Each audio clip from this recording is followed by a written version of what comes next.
আর বন্ধুরা, জবজেনিক্স ইউটিউব চ্যানেলে আপনাদের প্রত্যেককে স্বাগত। ডিএ নিয়ে অর্ডার কপি জারি করলো সুপ্রিম কোর্ট। অর্ডার কপিটা খুবই গুরুত্বপূর্ণ রাজ্য সরকারি কর্মীদের জন্য। কেন গুরুত্বপূর্ণ বলছি আপনারা এই ভিডিওর শেষে জানতে পারবেন। তার আগে বলে রাখবো, যারা চ্যানেলে নতুন প্রথমবার ভিজিট করলেন, ডিএ সংক্রান্তিত যে কোনো রকম আপডেট সবার আগে পাওয়ার জন্য আমাদের এই চ্যানেলটিকে সাবস্ক্রাইব করে অল বেল আইকনটি বাজিয়ে রাখবেন। ভিডিওটি লাইক করে অনেক অনেক শেয়ার করবেন যাতে ভিডিওটি সকলের কাছে পৌঁছে যেতে পারে। তো চলুন দেখে নিই বিস্তারিত কী বলা হচ্ছে। এখানে দেখতে পাচ্ছেন অর্ডার কপি কোড নম্বর 5-এ ডিএ মামলাটা উঠেছিল এবং উঠতে চলেছে পুনরায়। আপনারা জানেন 7 তারিখ ডিএ মামলা উঠতে চলেছে এবং কজ লিস্টে যে সিরিয়াল নাম্বার পাওয়া গেছে 2, অর্থাৎ সেকেন্ডেই কিন্তু ডিএ মামলাটি উঠছে, যেটা কোনোবারই হয়নি। এইবার কিন্তু শুনানি হবেই, এটা একদম কনফার্ম। এবার অর্ডার কপিটা কেন গুরুত্বপূর্ণ আপনাদের সাথে আলোচনা করব।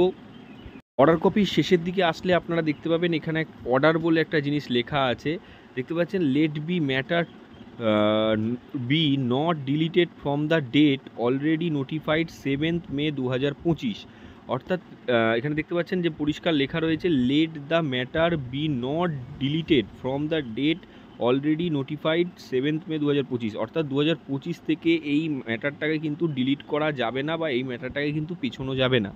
অর্থাৎ 7th মে ডিএ মামলা কনফার্ম উঠতে চলেছে, সেটা কিন্তু অর্ডার কপিতে দিয়ে দিয়েছে, যেটা কোনোভাবেই আর ডেট চেঞ্জ করা সম্ভব না বা ডেট চেঞ্জ হবে না, সেটা কিন্তু উল্লেখ করা হয়েছে। তাহলে মামলাটি কতটা গুরুত্বপূর্ণ আপনারা বুঝতে পারছেন, যেখানে অর্ডার কপিতেই বলে দেওয়া হচ্ছে যে মামলাটা কোনোভাবে যেন ডিলে না হয় বা মামলাটা কোনোভাবে যেন সেদিনকে পোস্টপন্ড না হয়, সেটা কিন্তু উল্লেখ করা হয়েছে, যেটা রাজ্য সরকারি কর্মীদের জন্য খুবই গুরুত্বপূর্ণ।